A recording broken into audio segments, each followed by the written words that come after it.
Hello Brick Sculptors and welcome back to Brick Sculpt. Today I want to talk to you about adding elevation to MOCs. I'm going to show you a few different methods on how we can add elevation without using up a whole ton of brick. And then at the end I'm going to show you the way I prefer to do it, which is a little less conventional, but I think works super well, and I'm going to show you some benefits to it. So let's go ahead and get started.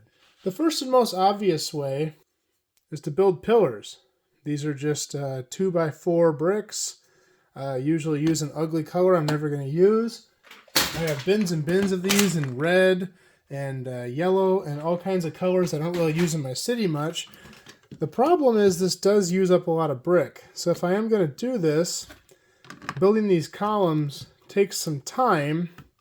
And I'm elevating one small section here, a 16 by 16 plate, but I would need 5 of these pillars to fill this out effectively just to get that one plate higher. So it is a good method. It is pretty sturdy, although it still will have a little flex unless I use an absolute ton of brick down there. But that's probably the most common way to build these up. A lot of people use larger structural pieces, like maybe these, or even these pillars. You can get a lot of height out of something like this. The problem is your footprint is smaller, so they're not as sturdy. If I take a few of these and just put them in the corners, we're going to have a lot of flex here. So we're going to need a lot of them to get this really strong. I've seen MOCs where people use these and build them super tall. And, we still have some flex in between these, but it's okay. But you would need a lot of these if you were going to make a large elevated section. These aren't bad, but again, you would need a whole ton of these to really make this effective. If I did 8 of these,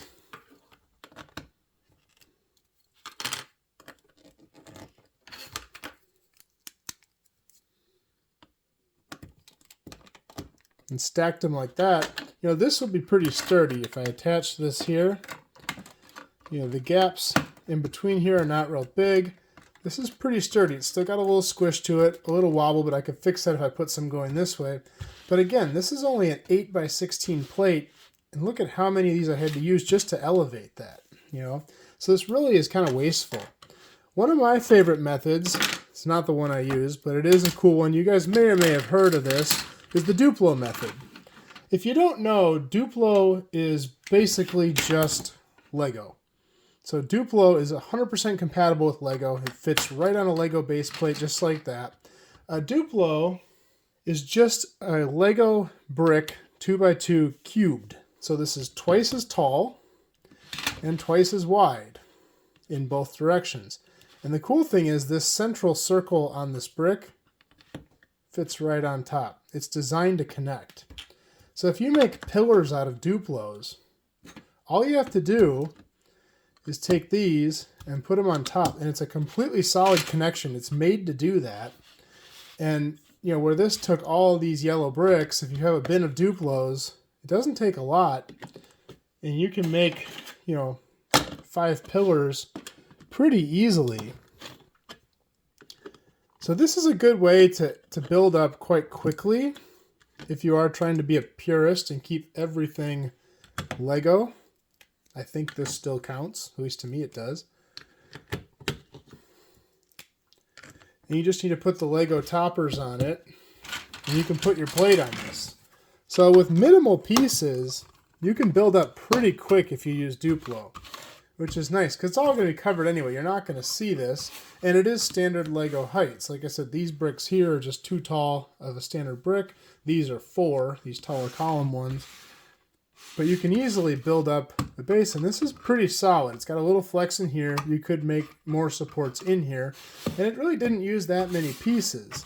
Again, if you're going to do a whole large section of this elevator, it's still going to take a lot, but not a bad method. Now let me show you what I do in my city and what I really prefer to do. But first, let's go ahead and run out to the shop.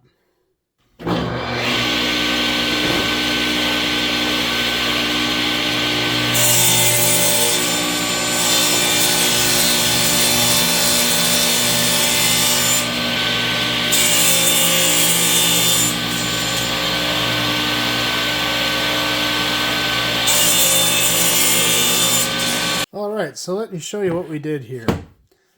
These are pieces of MDF. MDF is a highly engineered wood product. It's basically compressed sawdust and glue. This is my favorite type of board to use for this stacking method because it's incredibly flat. It doesn't warp, it doesn't twist.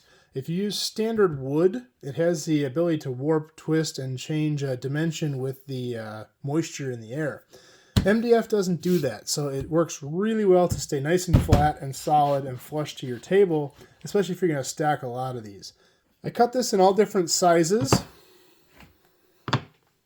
and I'm going to show you what I do with these. So one thing that's really surprising to me, Lego being a European product, actually fits with the standard American English measurement system really well. So these here are for our larger 32 by 32 base plates. So this will fit perfectly on top of here. This is measured at 10 inches by 10 inches. It has a tiny little overhang, which is perfect because if you make it exact, you run the risk of setting them side by side and leaving too much space in between the plates. So I like it to overhang just a tiny bit where it's still rigid, but it gives you a little bit of side-to-side movement. And I would guess it might be because it's a metric measurement, but 10 inch by 10 inch works absolutely perfect for this. And you can see, I mean, this fits on here like a glove and just gives you just a tiny bit of overhang. So that's our 32 by 32. This one here will fit your 16 by 32. And you can make these for any size, obviously. It's got a little bend in it. You can make these in any size, obviously. 16 by 32. 5 inches by 10 inches works absolutely perfect for this. We got our smaller ones here. 16 by 16, 5 inches by 5 inches, and our 16 by 8, which is going to be 5 inches by 2.5 inches. So it's pretty surprising how well American measurements work with this. If you are a European viewer, I apologize. I don't know how this works out in metric, but I'm sure it would be pretty easy to convert. And these probably do have a pretty standard metric measurement considering they are European. But let's take a look at how this works as far as stacking. So let's say I want to put a base plate down below and then raise it up. Well, the nice thing about these boards, dimensional lumber in the US is typically sold in a few different widths, but the most common is 3/4 inch. And this is a 3/4 inch board.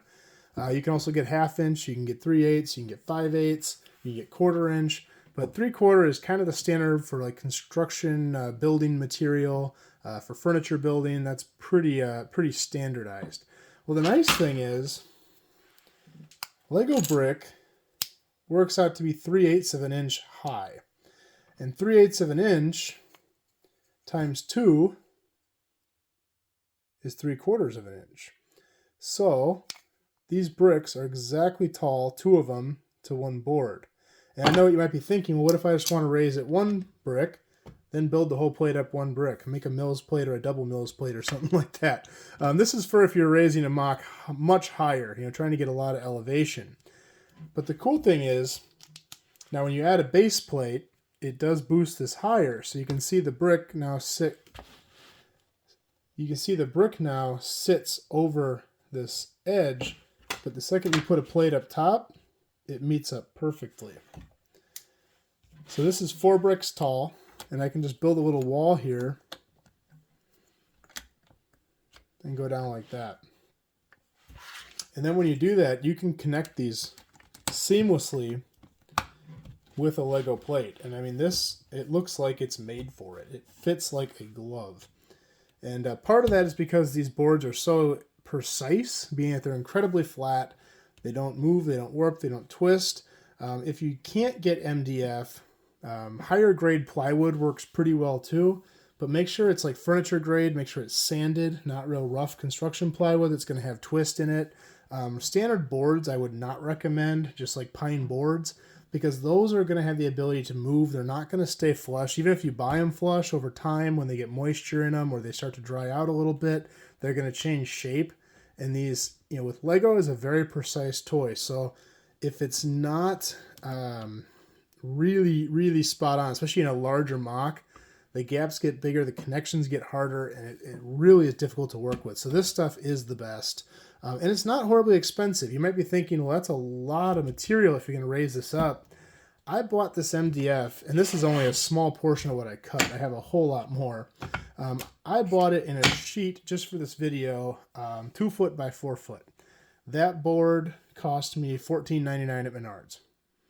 So if you think about the amount of brick it would take to raise one of these sections or several of these sections versus using boards like this, it saves you a ton of money and it's rock solid. I mean, building on this is no different than building on the tabletop down here.